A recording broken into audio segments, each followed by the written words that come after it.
Lecture 61 अगर तुम साथ हो। मिशिका के चेहरे पर इस समय शैतानियत झलक रही थी, जैसे वो कुछ बड़ा करने वाली थी। सॉरी वीर बेबी, अब ये लड़की तुम्हारी जिम्मेदारी हो या कुछ हो, तुम इसके करीब हो, इसलिए इसे तो मैं ऐसी जगह भेजूंगी कि फिर कभी लौटकर तुम तक नहीं आ पाएगी। आखिर मिशिका का हाथ मोड़ने की गलती की है इस लड़की ने, तो इसकी औकात तो इसे मैं बताकर रहूंगी। और फिर मुझ पर हाथ उठाने की जो गलती तुमने की है उसका भी तो फल मिलना चाहिए ना तुम्हें भी। बेबी कहते हुए हंसने लगी। हम सही कहा था तुमने, तुम मेरी जिद हो और मिशिका अपनी जिद हर हाल में पूरा करती है, उसके लिए चाहे उसे किसी को अपने रास्ते से हटाना ही क्यों ना पड़े। मिशिका की आंखों में नफरत साफ दिख रही थी।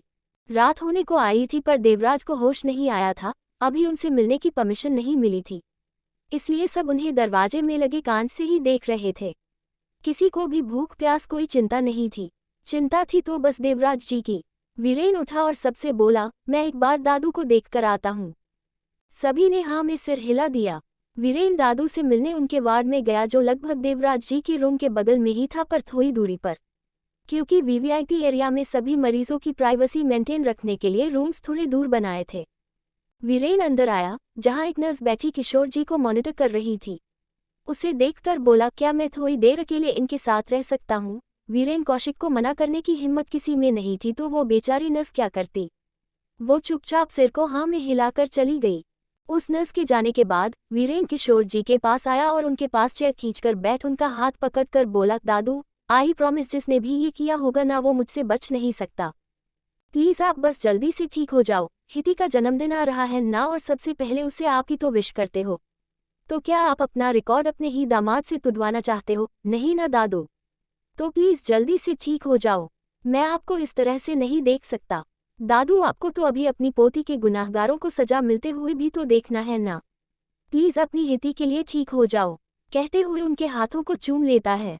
किशोर जी बेशक कोमा स्टेज में थे, पर वो अपने आसपास होने वाली सारी गतिविधियों को सुन सकते थे। वीरेन की बात सुनकर उनकी बंद आंखों से आंसू की एक बूंद लुक गई। वीरेन तुरंत उस बूंद को अपने हाथों से साफ कर बोला, दादू रोते नहीं, ये आंसू आप बचाकर रखना। अभी आपकी पोती की खुशहाल जिंदगी देखकर तो आप वैसे ही खुशी के कारण रो पड़ेंगे, पर उससे पहले आप नहीं रोएंगे। मैं वादा करता हूँ आपसे कि आपकी हिति की सुरक्षा मैं खुद से पहले करूँगा। तभी नर्स अंदर आकर कहती है, सर अब आपको जाना चाहिए, इनकी फ्लूइड चेंज करना है। वीरेन सर हिलाकर चला जाता है। वीरेन वापस देवराज जी के रूम की तरफ आता है, जहां सभी अब भी उम्मीद के साथ टिकट की लगाए दरवाजे की तरफ देख रहे थे। वीरेन नंदनी जी के पास आया और बोला, मम्मा आप सबको अब घर जाना चाहिए, मैं और मयंक है यहाँ पर। आप अगर यहाँ ऐसे बिना कुछ खाए पिए रहेंगे तो बीमार पड़ जाएंगे। जैसे ही डैड को होश आता है मैं आपको इन्फॉर्म कर दूंगा। वीरेन की हाँ में हाँ मिलाकर मयंक बोला, हाँ आंटी वीर सही कह रहा है, आप सब घर जाए, हम यहाँ सब संभाल लेंगे। पर वीर मयंक तुम दोनों अकेले कैसे? एकांत जी कहते ही है कि कर्नल मलिक बोले, एकांत तुम इन दोनों को कम मत समझो, ये दोनों सही कह रहे हैं, वैसे भी हॉस्पिटल में सिर्फ 2 लोग ही रुक सकते हैं, तो हमें इनकी बात माननी चाहिए और घर चलना चाहिए, कल हम फिर वापस आ जाएंगे। काफी देर समझाने बुझाने के बाद सब लोग जाने को राजी होते हैं। सभी के जाने के बाद वीरेन और मयंक भी थोड़ी देर रेस्ट करने के लिए अपने रूम में आ जाते हैं। वीरेन ने शाम को प्रीति से बात करी थी हिति को लेकर, उसके बाद भी उसे बेचैनी हो रही थी, उसे रह रहकर हिति का ही ख्याल आ रहा था।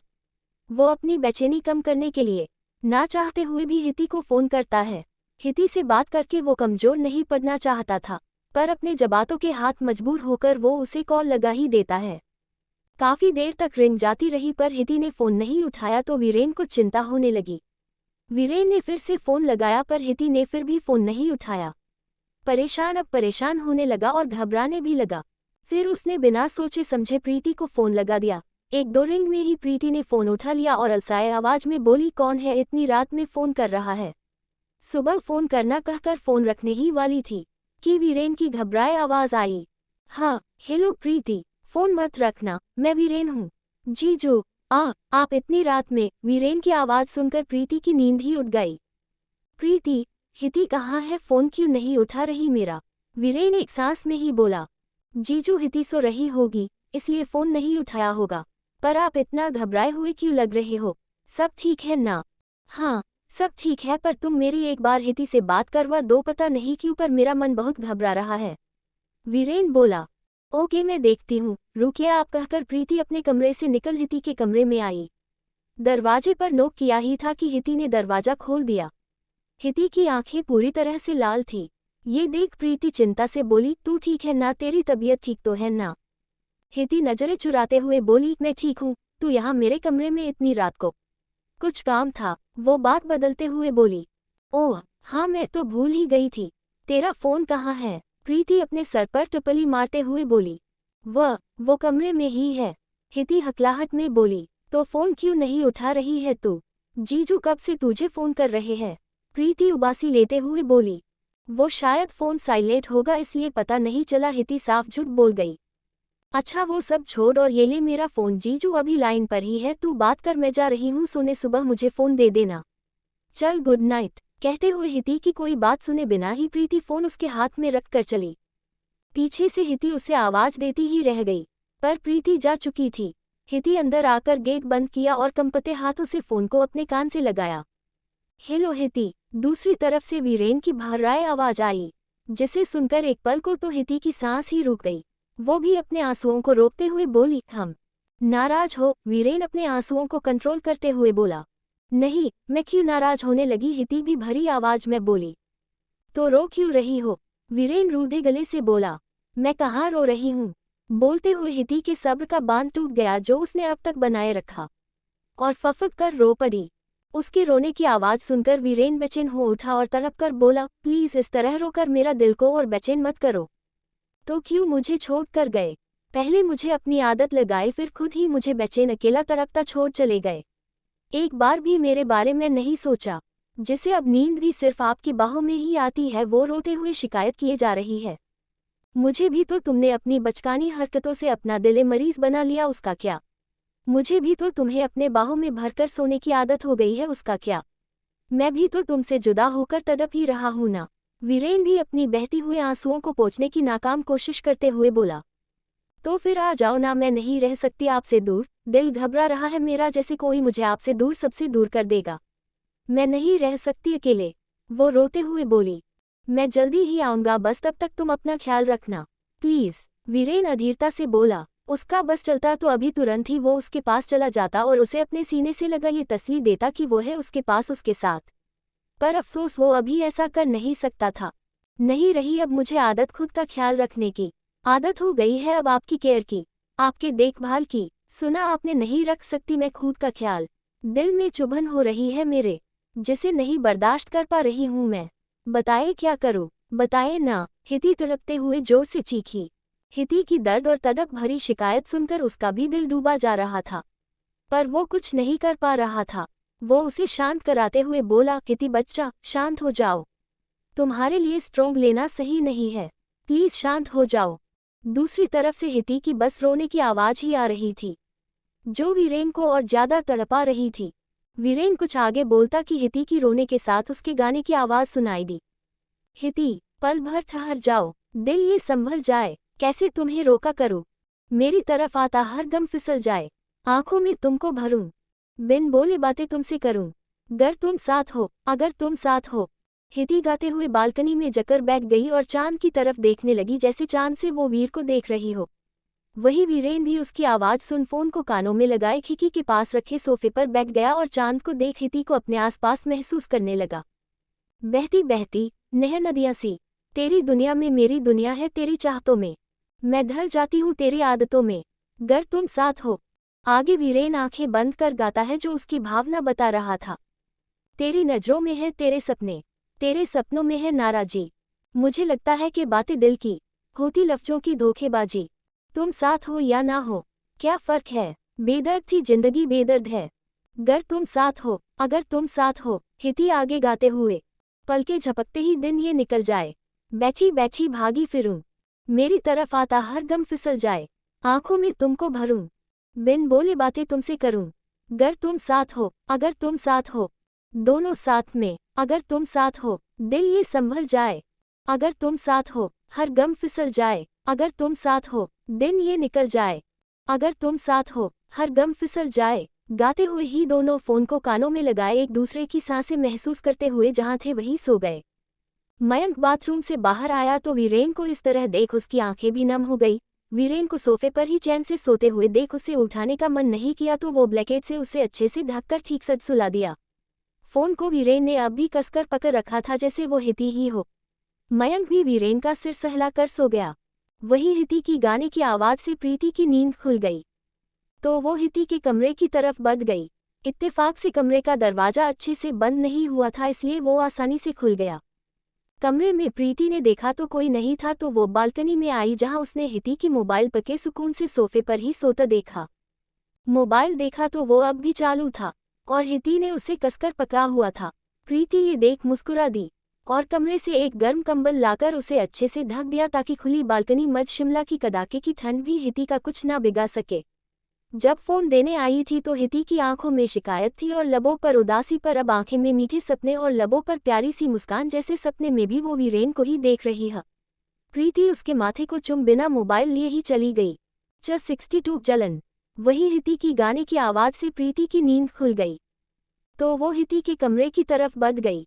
इत्तेफाक से कमरे का दरवाज़ा अच्छे से बंद नहीं हुआ था इसलिए वो आसानी से खुल गया। कमरे में प्रीति ने देखा तो कोई नहीं था तो वो बालकनी में आई जहां उसने हिती की मोबाइल पके सुकून से सोफे पर ही सोता देखा। मोबाइल देखा तो वो अब भी चालू था और हिती ने उसे कसकर पकड़ा हुआ था।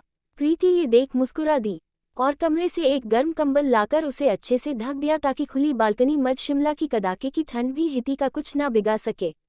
जब फोन देने आई थी तो हिती की आंखों में शिकायत थी और लबों पर उदासी पर अब आंखें में मीठे सपने और लबों पर प्यारी सी मुस्कान जैसे सपने में भी वो वीरेन को ही देख रही हो। प्रीति उसके माथे को चुम बिना मोबाइल लिए ही चली गई।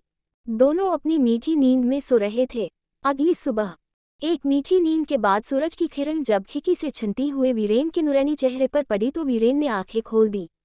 अपने हाथ में मोबाइल देख वो हैरान रह गया। उससे भी ज्यादा हैरान तब हुआ जब कॉल को अभी भी चलता हुआ देखा। वीरेन को हिती की सांसों की आवाज़ सुनाई दे रही थी। वो मुस्कुराते हुए मोबाइल को ही चुम लिया जैसे वो मोबाइल की सहारे हिती के माथे को चुम रहा हो।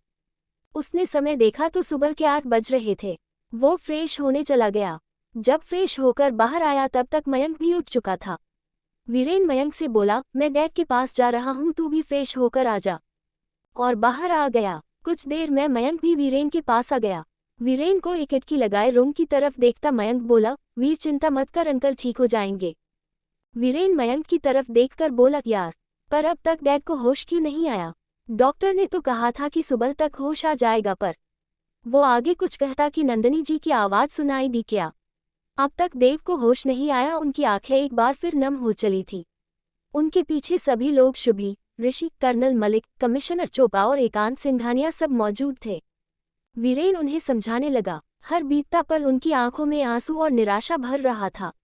2 घंटे बीत गए पर अब भी जो स्टाफ अंदर था वो बाहर नहीं आया। वीरेन बार बार दरवाजे के मिरर के पास जाकर देवराज जी को देखता और फिर मायूस हो जाता है। तभी जो नर्स अंदर थी भागती हुई बाहर आई और डॉक्टर के केबिन में जाने लगी। तभी वीरेन सामने आया और घबराते हुए बोला, क्या हुआ? डैड ठीक तो है ना? जी वो ठीक है, कहते हुए नर्स जैसे ही जाने लगी वीरेन एक बार फिर बोला, फिर आप इस तरह हड़बड़ाहट कहाँ जा रही है? और फिर डैड के पास कौन रहेगा? वो एक के बाद एक सवाल पूछ रहा था। सर, उन्हें होश आ रहा है इसलिए मैं डॉक्टर को बुलाने जा रही हूँ, एक बार चेक कर ले, फिर आप लोग भी उनसे मिल लेना। कहकर वो नर्स चली गई। उस नर्स की बात सुनकर सभी को थोड़ी राहत मिली। डॉक्टर आए और चेकअप करने लगे। सभी लोग बाहर से ही देख रहे थे। देवराज जी अब पूरी तरह से होश में आ गए थे। डॉक्टर उन्हें देख मुस्कुराते हुए बोले, देवराज जी अब आप कैसा फील कर रहे हैं? देवराज जी इधर उधर देखते हुए बोले, मैं था ठीक हूँ, पर किशोर बाबू जी वो कहाँ है? देवराज जी लखराती जुबान में बोले। डॉक्टर कुछ पल तो चुप रहे फिर बोले, वो ठीक है, आप भी रेस्ट कीजिए, आपके परिवार वाले आपसे मिलने का इंतजार कर रहे हैं। देवराज जी बस सिर हिला दिए। डॉक्टर बाहर आए और बोले, मी देवराज को होश आ गया है और खुशी की बात यह है कि सिर पर इतनी चोट आने के बाद भी उनकी याददाश्त ठीक है। पर आप सभी ध्यान रखना कि उन्हें अभी स्ट्रेस से दूर रखना, नहीं तो उनके दिमाग पर असर होगा। हम सब ध्यान रखेंगे कि उन्हें किसी तरह का स्ट्रेस नहीं देंगे, लेकिन क्या आप सब डैड से मिल सकते हैं? वीरेन अधीरता से बोला, जी मिल सकते हैं, पर भी केयरफुल, उन्हें किसी तरह का स्ट्रेस ना दे। डॉक्टर बोले और चले गए। सभी लोग तुरंत कमरे में आए जहां देवराज जी आंख बंद कर लेटे हुए थे। उनका चेहरा मुरझा गया था, सिर पर पट्टी बंधी हुई थी। ये देख नंदिनी जी और शुभी दोनों की आंखों से आंसू बहने लगे। शुभी रोते हुए देवराज जी से लिपट गई और रोते हुए बोली, डैड जल्दी ठीक हो जाए ना, मैं आपको ऐसे नहीं देख सकती प्लीज। देवराज जी की आंखें खुली और कांपते हाथों से शुभी के सर को सहलाते हुए बोले, बच्चा डैड बिल्कुल ठीक है, रोते नहीं।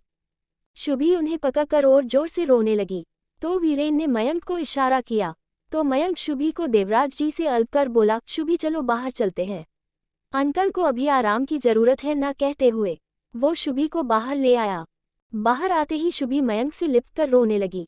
मयंक उसके सर को सहलाते हुए बोला, शुभी तुम बच्चों जैसा बिहेव क्यों कर रही हो? सुना था ना डॉक्टर ने क्या कहा था, फिर भी तुम उनके सामने इस तरह से रो रही थी। आई एम सॉरी मयंक, मैं डैड को ऐसे देखकर कंट्रोल नहीं कर पाए, शुभी रोते हुए ही बोली। शुभी भी स्ट्रोंग, तभी हम अंकल को ठीक कर पाएंगे, समझी? इस तरह से तो अंकल कमजोर पड़ जाएंगे। सॉरी, अब से नहीं रोगी, मैं डैड की स्ट्रोंग बच्चा हूं ना, शुभी अपने आंसू पोंछते हुए बोली। तो मयंक भी मुस्कुराने लगा। अंदर एक एक कर सभी देवराज जी से मिल रहे थे। नंदिनी जी और ऋषि ने अपने आंसुओं को कंट्रोल कर रखा था। सभी लोग बाहर आ गए। कमरे में बस वीरेन, एकांत, कमिश्नर चोपड़ा और कर्नल मलिक थे। देवराज वीरेन को देखकर बोले, वीर बेटा दादू कहाँ है, कैसे है वो मुझे कुछ बताने वाले थे इसलिए मिलने के लिए बुलाया था। बहुत घबराए हुए थे, कहाँ है वो? डैड आप पहले शांत हो जाए, इतना स्ट्रेस लेने की जरूरत नहीं है, आप पहले ठीक हो जाए फिर हम बाकी का सोचेंगे। ओके वीरेन देवराज जी का हाथ पकड़ते हुए बोला। वीर सही बोल रहा है देव, तुम पहले ठीक हो जाओ इसके बाद ही हम कुछ करेंगे, कर्नल मलिक बोले। तभी नस अंदर आते हुए बोली, सर प्लीज आप सब बाहर चले जाए, इनके इंजेक्शन का टाइम हो गया है। सभी सर हिलाते हुए बाहर चले गए। देवराज जी भी दबाए और इंजेक्शन के असर से जल्द ही नींद में चले गए। वही शिमला में हिति जब सोकर उठी तो देखा कि रात को वो बालकनी में ही सो गई थी। हाथ में मोबाइल देख रात की बात याद आ गई। फिर याद आया कि वीरेन तो यहाँ है ही नहीं, ये सोचकर ही उसकी आंखें नम हो गई। तभी प्रीति अंदर कमरे में आई और बोली, थे बेब्स उठ गई, चलो तैयार हो जाओ फिर। वो हिति के गले में झूलते हुए बोली कि हिति की आंखों में आंसू देखकर बोली, क्या हुआ हिति, तू रो रही है, तबीयत तो ठीक है ना? वो उसके चेहरे पर हाथ रखते हुए बोली। उसकी बात सुनकर हिति ने सरना में हिला दिया तो प्रीति बोली, फिर क्या बात है हिति? प्रीति की बात सुनकर हिति उसके गले लगकर रोने लगी तो हिति घबरा गई और घबराते हुए बोली, क्या हुआ हिति, तू रो क्यों रही हो? उसकी बात सुनकर हिति और जोर जोर से रोने लगी। हिति उसकी पीठ सहलाते हुए बोली, चीजू की याद आ रही है। वीरेन की बात सुनकर हिति का रोना और तेज हो गया। वो प्रीति को कसकर पकड़ लेती है और रोते हुए ही कहती है, नहीं आ रही है उनकी याद? सुना तुमने, नहीं आ रही है उनकी याद, तो फिर रो क्यों रही है तू हिति? प्रीति उसे खुद से अलग करते हुए बोली, क्योंकि मैं नहीं रह पा रही हूँ उनके बिना। हिति अपने हाथों से मुंह को छुपाते हुए बोली, बस कुछ दिन और फिर जीजू तेरे पास आ जाएंगे। जितना मैं जीजू को जानती हूँ वो बिना कारण के तो तुझे अकेला छोड़कर नहीं जाएंगे। बस तब तक तू खुद को संभाल, वरना जीजू मेरे कान खिंचकर कहेंगे कि मैंने उनकी इकलौती बीबी का ध्यान नहीं रखा। प्रीति नौटंकी करती हुई बोली। उसकी नौटंकी देख हिति के चेहरे पर मुस्कान खिल गई। बस ऐसे ही हंसते रहा कर अच्छी लगती है। चल जल्दी से तैयार हो जा, फिर ब्रेकफास्ट करते हैं। ओके। हिति सिर हिलाकर बाथरूम की तरफ चली जाती है।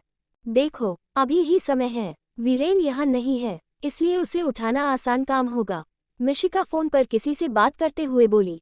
दूसरी तरफ से, पर मैडम हम उसे कैसे उठा सकते हैं? पहले इसकी सिक्योरिटी को तोड़ना तो आपके लिए भी आसान नहीं था, फिर हम कैसे कर सकते हैं? अगर वो बाहर जाती है कहीं तो हम जरूर उसे उठा सकते हैं, पर पहले इसमें घुसने का खतरा हम नहीं उठा सकते। तेजा तुम एक नंबर के डरपोक हो, मैंने तुम्हें 5 लाख रुपए दिए हैं तो चुपचाप मेरा काम करो, नहीं तो मुझसे बुरा कोई नहीं होगा, समझे? कहते हुए फोन रख देती है। अब देखती हूँ मिस हिताक्षी ओबरॉय, मिशिका के जाल से कैसे बचती हो तुम? मिशिका कुटिलता से मुस्कुराते हुए बोली। थोड़ी देर में सब डाइनिंग टेबल पर बैठे थे। रस्तोगी हिताक्षी को वीरेन की लिस्ट के अकॉर्डिंग ही नाश्ता सर्व कर रहा था, जिसे देखकर हिति नाक मुंह सिकोड़ रही थी। तभी मिशिका वहां आती है और बोलती है, मैं ये बाहियात नाश्ता नहीं कर सकती, मुझे मेरे टेस्ट के अकॉर्डिंग ही चाहिए, अंडरस्टैंड? कहते हुए अपने पास से एक लिस्ट निकालती है और रस्तोगी को देते हुए बोलती है, ये मेरे ब्रेकफास्ट, लंच एंड डिनर की लिस्ट है, मुझे इसके हिसाब से ही सब चाहिए, नहीं तो वीर से कहकर तुम सबको निकलवा दूंगी, समझे। मिशिका की बात सुनकर हिति की पकड़ चम्मच पर कस गई। उसके जाते ही हिति गुस्से में बड़बड़ाए, इसकी हिम्मत कैसे हुई मी कौशिक को वीर कहने की। मैंने अगर इसके खाने में जहर ना मिला दिया ना तो मेरा नाम भी मिसेस हिताक्षी वीरेन कौशिक नहीं। छिपकली कही की। 63 अनटाइटल्ड चैप्टर। थोड़ी देर में सब डाइनिंग टेबल पर बैठे थे। रस्तोगी हिताक्षी को वीरेन की लिस्ट के अकॉर्डिंग ही नाश्ता सर्व कर रहा था, जिसे देखकर हिति नाक मुंह सिकोड़ रही थी। तभी मिशिका वहां आती है और बोलती है, मैं ये बाहियात नाश्ता नहीं कर सकती, मुझे मेरे टेस्ट के अकॉर्डिंग ही चाहिए, अंडरस्टैंड। कहते हुए अपने पास से एक लिस्ट निकालती है और रस्तोगी को देते हुए बोलती है, ये मेरे ब्रेकफास्ट, लंच एंड डिनर की लिस्ट है, मुझे इसके हिसाब से ही सब चाहिए, नहीं तो वीर से कहकर तुम सबको निकलवा दूंगी, समझे। मिशिका की बात सुनकर हिति की पकड़ चम्मच पर कस गई। उसके जाते ही हिति गुस्से में बड़बड़ाए, इसकी हिम्मत कैसे हुई मी कौशिक को वीर कहने की। मैंने अगर इसके खाने में जहर ना मिला दिया ना तो मेरा नाम भी मिसेस हिताक्षी वीरेन कौशिक नहीं। छिपकली कही की। उसका बदबदाना सुनकर प्रीति को हंसी आ गई। वो उसके कान के पास आकर बोली, अभी कुछ दिन पहले ही कोई मुझे बोला ला रहा था कि किसी को ऐसा नहीं बोलते, पर आज तो माहौल कुछ और ही था। उसकी बात सुनकर हिति गुस्से से उसे बोली, देख प्रीति, मेरा दिमाग वैसे ही खराब है, तू और मत खराब कर, समझी। कहकर वो जल्दी से नाश्ता फिनिश कर अपने कमरे में आ गई। उसके जाते ही प्रीति हंसने लगी। इधर मिशिका पैलेस से निकल शिमला से थोड़े दूर एक गांव में आई। एक छोटे से घर के बाहर वो अपने नाक पर रुमाल रखकर दरवाजा खटखटाया और कुछ देर में ही एक लड़का बाहर आया, जिसका चेहरा मास्क से ढका था। वो लड़का मिशिका को देखकर बोला, मैडम, मैंने बोला ना आपका काम हो जाएगा, फिर यहाँ किस लिए आए तुम। उस लड़के की बात सुन मिशिका बोली, अंदर चलकर बात करे कि सारी रामायण की रचना यही खड़े खड़े करोगे, आओ। बोलकर वो लड़का मिशिका को अंदर ले आया। थोड़ी देर कुछ बात करने के बाद मिशिका वहां से चली गई। इंदौर में नीलेश ओबरॉय अपने कमरे में चक्कर पर चक्कर लगाए जा रहा था। तभी गुंजन आई और उसे ऐसे परेशान देखकर बोली, क्या हुआ नीलेश, इतने परेशान क्यों हो। नीलेश घबराया हुआ सा बोला, गुंजन, तुम समझ नहीं रही हो, हिताक्षी 21 साल की होने वाली है और उसके 21वें साल पर हमने उसे अधिराज खन्ना को सौंपने का वादा किया था, और ये सब अचानक हिताक्षी की शादी के कारण सब बर्बाद हो गया। वो अधिराज मेरे ऑफिस में आकर मुझे धमकी देकर गया था, अगर उसे हिति नहीं सौंपा तो वो हमें बर्बाद कर देगा। अरे बर्बाद क्या, वो हमें जिंदा ही नहीं छोड़ेंगे। तुम नाहक जानती इस बर्बादी से बचने के लिए मैंने क्या क्या नहीं किया है।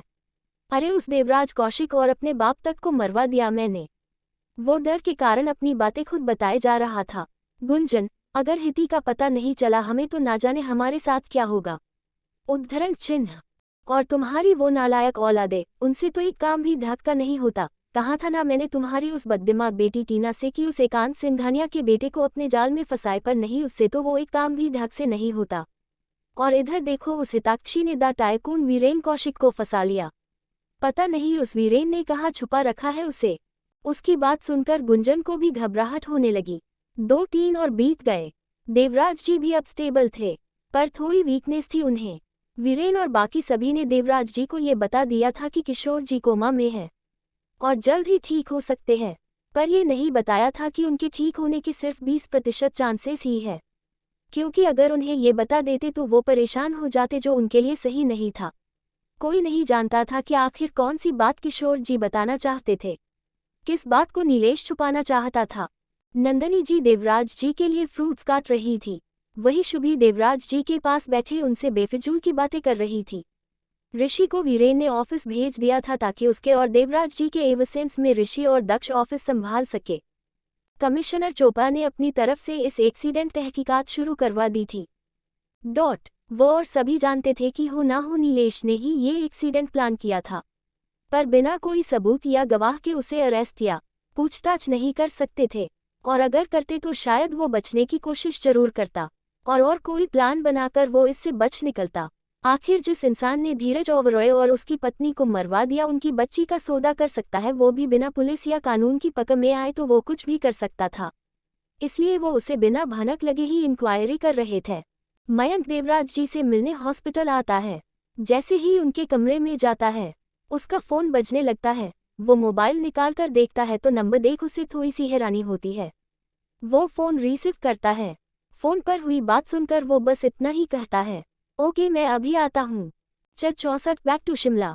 मयंक देवराज जी से मिलने हॉस्पिटल आता है। जैसे ही उनके कमरे में जाता है, उसका फोन बजने लगता है। वो मोबाइल निकाल कर देखता है तो नंबर देख उसे थोड़ी सी हैरानी होती है। वो फोन रिसीव करता है। फोन पर हुई बात सुनकर वो बस इतना ही कहता है, ओके मैं अभी आता हूँ। मयंक बाहर से ही जा रहा होता है कि वीरेन उसे देख लेता है और बोलता है, मयंक कहाँ जा रहा है? डैड से मिल तो ले। वीर, मुझे अभी अर्जेंट जाना है, एक बहुत जरूरी काम आ गया है। मैं आकर मिलता हूँ अंकल से, तब तक तू तो है ना? मयंक बोला। मयंक, जल्दी आना। वो क्या है ना, 3 दिन हो गए हैं और वहाँ हिती अकेली है। वैसे तो नहीं सकी, सिक्योरिटी अरेंजमेंट बहुत टाइट है, पर फिर भी मुझे वहाँ रहना होगा। तू समझ रहा है ना? हाँ, तू चिंता मत कर, मैं आ जाऊंगा जल्दी ही, कहकर वो तुरंत वहाँ से निकल गया। वीरेन एक बार फिर देवराज जी के पास आकर बैठ गया। देवराज जी उसे देखकर बोले, वीर बेटा, मेरा ध्यान रखने के लिए सब है यहाँ, पर हिती के पास कोई नहीं है और फिलहाल उस पर ज्यादा खतरा है। ऐसा भी तो हो सकता है कि हमारा एक्सीडेंट महज हिती तक पहुंचने का जरिया हो, ताकि तुम यहाँ आ जाओ और वो पता लगा सके कि तुमने हिती को कहाँ रखा है। आप ठीक कह रहे हैं डैड, पर मैं आपको ऐसे कैसे छोड़कर चला जाऊं? वीरेन परेशानी से बोला। हम सब है ना बेटा, चिंता मत कर, अगर कोई परेशानी होगी तो हम तुझे और हिती दोनों को बुला लेंगे। ठीक है, इस बार नंदनी जी बोली। ठीक है मम्मा, तो मैं शिमला चला जाता हूँ। हिती के एग्जाम होने वाले हैं तो शायद वो पैनिक होने लगे। सही कहा तूने, अब जा और बस जल्दी से मेरी बहू को मेरे पास वापस रखने का तरीका ढूंढ। मैं अब नहीं रह सकती अपनी बहू के बिना। नंदनी जी थोड़ी सी नौटंकी करती हुए बोली। हाँ भाई, मुझे भी भाभी के साथ रहना है और अपनी सारी फ्रेंड्स को जलाना है, और खासकर उस नकचरी रूबी को हमेशा मेकअप पोते रहती है और मेरे हैंडसम से भाई पर लाइन मारती रहती है। बस जल्दी से भाभी को हमारे पास ले आओ, ताकि मैं भी उस नकचदी को बता सकूं कि मेरी भाभी कितनी नेचुरल ब्यूटी है ना भाई? शुभी आधे तिरछे मुंह बनाते हुए बोली। उसकी बात सुनकर सभी को हंसी आ गई। वीरेन उसके सर पर टिप्पणी मारते हुए बोला, ये और इसकी फ्रेंड्स। इधर मयंक दूसरे हॉस्पिटल में आता है और रिसेप्शनिस्ट के पास जैसे ही पहुंचता है कि एक डॉक्टर उसके पास आकर बोलता है, मयंक। यस मयंक, वो डॉक्टर से बोलता है, प्लीज मेरे साथ चलिए, डॉक्टर आपका ही बैक कर रहे थे। वो बोला तो मयंक उनके पीछे पीछे चला गया। डॉक्टर मयंक को सीनियर डॉक्टर के पास छोड़कर वापस चला जाता है। मयंक जैसे ही केबिन में आता है तो डॉक्टर मयंक से हाथ मिलाते हुए कहता है, हेलो मेजर साहब, मैं आपका ही बैक कर रहा था, बैठिए। जी डॉक्टर, बताइए क्या बात है, आपने मुझे अर्जेंट बुलाया? मयंक ने पोलाइटली बोला। देखिए सर, आपने जिस लड़की को एडमिट करवाया था, उन्हें कुछ पल के लिए होश आया था, पर फिर वापस बेहोश हो गई। लेकिन ऐसा कैसे हो सकता है? अगर कोई इंसान कोमा से बाहर आता है तो क्या वापस कोमा में जा सकता है? मयंक हैरान परेशान सा बोला, सर ऐसा नहीं है कि इंसान कोमा से एक बार वापस आने पर दोबारा कोमा में नहीं जा सकता। ... लेकिन इनका केस थोड़ा अलग है। इनकी सेंसेशन पावर बहुत तेज है। शायद ऐसी कोई बात इनकी माइंड में चल रही है जिससे ये कोमा की स्टेज में भी लड़ रही है। मतलब कि कोई तो ऐसी घटना है जिसके कारण इनका माइंड इन्हें कोमा से बाहर आने की इजाज़त नहीं दे रहा है, और शायद कोई रीजन है जिसके कारण ये कोमा से बाहर आना चाहती है, और इनका माइंड इन दोनों बातों के बीच उलझा है, जिसकी प्रतिक्रिया ही इनका कोमा से बाहर आना और फिर वापस कोमा में चले जाना है। डॉक्टर मयंक को समझाते हुए बोला, तो क्या अब ये ठीक हो जाएगी? मयंक बोला, उम्मीद तो है कि वो अब जल्द ही कोमा से बाहर आ जाएगी। ओके, तो फिर क्या मैं एक बार उनसे मिल सकता हूँ? मयंक बोला। जी बिल्कुल मिल सकते हैं, पर सिर्फ दूर से। वो क्या है ना, अभी किसी को भी उनके पास जाने की इजाज़त नहीं है because of some medical reason. Okay ना प्रॉब्लम। दोनों ही फिर उस वार्ड की तरफ चले जाते हैं जहां पर उस लड़की को रखा गया था। वही वीरेन भी अपने मोम और डैड के कहने पर वापस शिमला जाने के लिए रेडी था। कुछ ही पल में वीरेन जैक में बैठा हिती को अपने आंखों में भरने के सपने लिए उड़ान भर चुका था। कुछ घंटे की दूर फिर दोनों ही आमने सामने अपनी तड़प कम कर रहे होंगे। हिती वीरेन की याद में उदास ही रहती थी, बस इंतजार करती रहती कि कब वो आए और वो अपनी शिकायत उससे करे। वीरेन लगभग शाम को शिमला पहुंचा। जैक पैलेस के पीछे ही लैड हुआ था। वीर वापस आया तो देखा कि पैलेस में बहुत शांति थी। वो अंदर आया और रस्तोगी जी को आवाज लगा कर बुलाया। रस्तोगी जी, इतनी शांति, हिती और प्रीति कहाँ है दोनों? और मिशिका? वीरेन हैरानी से पूरे पैलेस को देखते हुए बोला, बेटा जी, हिती बिटिया तो बस नाश्ते और खाने के लिए ही नीचे आती थी। वो भगप्रीति बिटिया के मनाने पर बाकी सारा टाइम तो वो कमरे में ही बिताती थी। और मिशिका बिटिया का तो कुछ पता ही नहीं रहता, कब आती है कब जाती है। रस्तोगी जी कहकर चुप हो जाते हैं। वीरेन भी सिर हिला देता है और बोलता है, एक कप आपकी स्पेशल हिमाचली चाय मिलेगी रस्तोगी जी। रस्तोगी जी भी मुस्कुराते हुए सिर हिलाकर किचन में चले जाते हैं और वीरेन कमरे में चले जाता है। वीरेन कमरे में आया तो उसे कमरे में कहीं भी हिती नहीं दिखी, तो वो फ्रेश होकर बालकनी की तरफ गया। वहां जाकर देखा तो हिती बालकनी में डली हुई सोफे पर शिमला की हार्ड मांस कपा देने वाली ठंड में बिना किसी गर्म कपड़े ही बैठी हुई खुद में सिमटी सो रही थी। ठंड से उसके होंठ एकदम गुलाबी हो गए थे, नाक और गाल भी किसी कश्मीरी सेब की तरह तरह लाल हो रहे थे। वीरेन को उसे इस तरह देख बहुत गुस्सा आ रहा था। वो उसके पास गया और उसे अपनी गोद में उठाकर कमरे में लाया और बेड पर आहिस्ता से लेटाकर गर्म कंबल ओढ़ा दिया। फिर जिका वो बालकनी का दरवाजा अंदर से बंद कर दिया ताकि बाहर की ठंडी हवा अंदर कमरे में ना आए। वीरेन खुद भी हिती के साथ उसके कंबल में ही घुस गया और उसे अपने सीने से कसकर लगा लिया, जैसे वो इत्मीनान करना चाहता हो कि उसकी लाइफ उसकी बाहों में उसके पास है। चैप्टर 65। अब आदत नहीं रही खुद की परवाह करने की। वीरेन कमरे में आया तो उसे कमरे में कहीं भी हिती नहीं दिखी, तो वो फ्रेश होकर बालकनी की तरफ गया। वहां जाकर देखा तो हिती बालकनी में डली हुई सोफे पर शिमला की हार्ड मांस कपा देने वाली ठंड में बिना किसी गर्म कपड़े ही बैठी हुई खुद में सिमटी सो रही थी। ठंड से उसके होंठ एकदम गुलाबी हो गए थे, नाक और गाल भी किसी कश्मीरी सेब की तरह तरह लाल हो रहे थे। वीरेन को उसे इस तरह देख बहुत गुस्सा आ रहा था। वो उसके पास गया और उसे अपनी गोद में उठाकर कमरे में लाया और बेड पर आहिस्ता से लेटाकर गर्म कंबल ओढ़ा दिया। फिर जिका वो बालकनी का दरवाजा अंदर से बंद कर दिया ताकि बाहर की ठंडी हवा अंदर कमरे में ना आए। वीरेन खुद भी हिती के साथ उसके कंबल में ही घुस गया और उसे अपने सीने से कसकर लगा लिया, जैसे वो इत्मीनान करना चाहता हो कि उसकी लाइफ उसकी बाहों में उसके पास है। शिमला की वो ठंड और बाहों में सिमटी अपनी जान का ये सुकून जो वीरेन को इस समय महसूस हो रहा था, के कारण वो भी नींद की आगोश में चला गया, या ये कहे कि इन 3 दिनों में जो सुकून उसे नहीं मिल पा रहा था, आज हिती को आगोश में लेकर वीरेन को वो सुकून मिल गया था, जिसके कारण वो भी नींद में चला गया। अभी कुछ ही पल बीते थे कि दरवाजे पर दस्तक हुई। इस दस्तक ने वीरेन की तो नहीं पर हिती की नींद में खलल जरूर डाल दी। हिती ने कसमसाते हुए अपनी आंखों को खोल जब उठने की कोशिश की तो पाया कि उसे किसी ने अपनी बाहों में जका हुआ है। उसने अपना चेहरा उठाकर जब देखा तो सामने वीरेन का चेहरा नजर आया। एक पल को तो लगा कि वो सपना देख रही है और अगर आंखें बंद करके वो वापस खुलेगी तो वीरेन गायब हो जाएगा। आखिर हर रात तो यही होता था उसके साथ। उसने अपने आप को यकीन दिलाने के लिए कांपते हाथ से उसके चेहरे को छूने लगी। गालों से होते हुए वीरेन के होठों तक पहुंचे ही थे उसके हाथ की। वीरेन ने आंखें बंद किए ही कहा, सपना नहीं हकीकत हूँ, चाहे तो आजमा कर देख लो। कहते हुए उसने आंखें खोली और अपने होठों से हिती के ठंड से गुलाबी पड़ चुकी होठों को ढक लिया।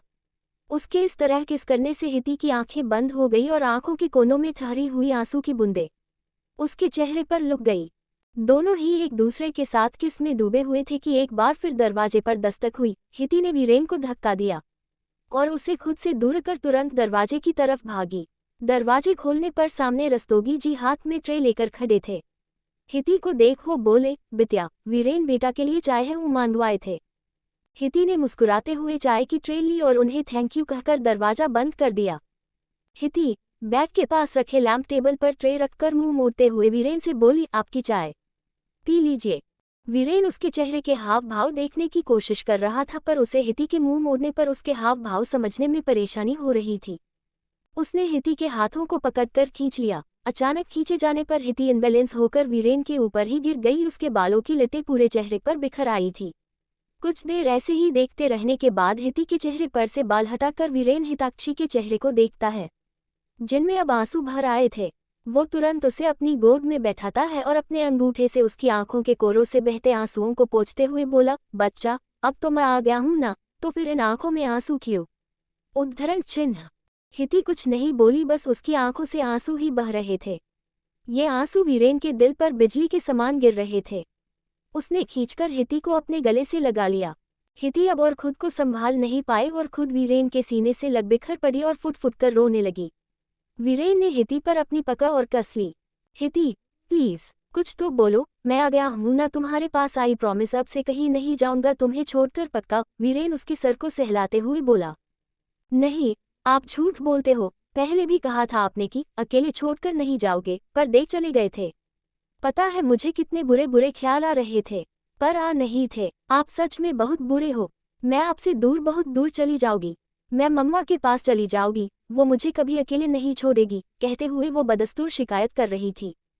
हिती के दूर जाने की बात सुनकर वीरेन के चेहरे पर कठोर भाव आ गए। उसने हिती को खच्चर से अलग किया और बालों से पके चेहरे को ऊपर करते हुए कहा, तुम मुझसे दूर कभी नहीं जा सकती, मैं तुम्हें जाने ही नहीं दूंगा, कहकर उसके होठों पर अपने होठ रख दिए।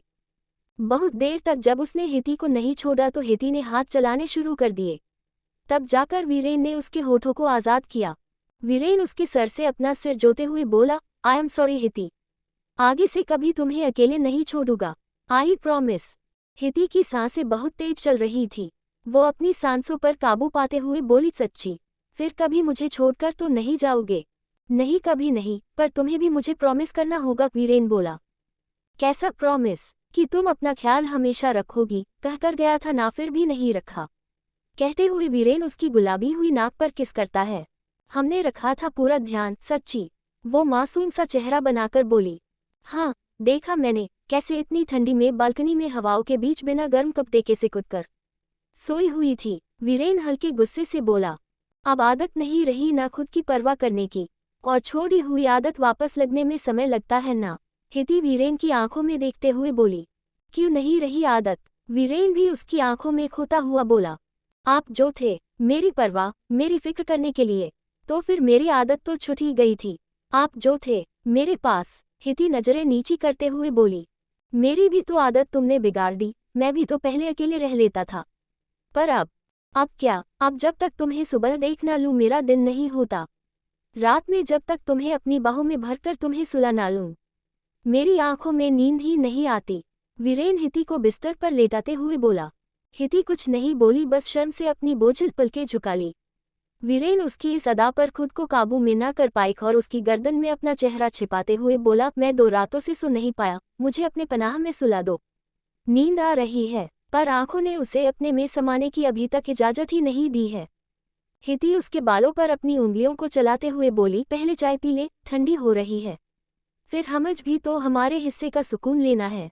मेरे मर्ज की दबा तो मेरे पास ही है, तो ये चाय की जरूरत ही नहीं। अब वो उसकी गर्दन पर किस करते हुए बोला, प्लीज हमारे लिए। वीरेन की करीबी उसकी धकनों को बने पर मजबूर कर रही थी, जिस कारण मुंह से बस यही शब्द निकल पाए। वीरेन उससे अलग हुआ और ट्रे से चाय के 2 कप उठाया और एक हिती को देते हुए बोला, अकेले तो मैं नहीं पीऊंगा, तो चलो साथ में पीते हैं। दोनों ही एक साथ चाय की चुस्कियां लेने लगे और फिर चाय खत्म करने के बाद कप को वापस ट्रे में रख दिया। मेरी नींद, वीरेन बोला, तो हिती ने मुस्कुराते हुए अपनी बाहें खोल दी, तो वीरेन भी उसकी बाहों में समा गया। दोनों ही एक दूसरे की आगोश में खुद को पूरा होते हुए महसूस कर रहे थे, और कब उनकी आंखों में नींद ने अपना पर्दा डाल दिया दोनों को ही पता नहीं चला। कमेंट करो।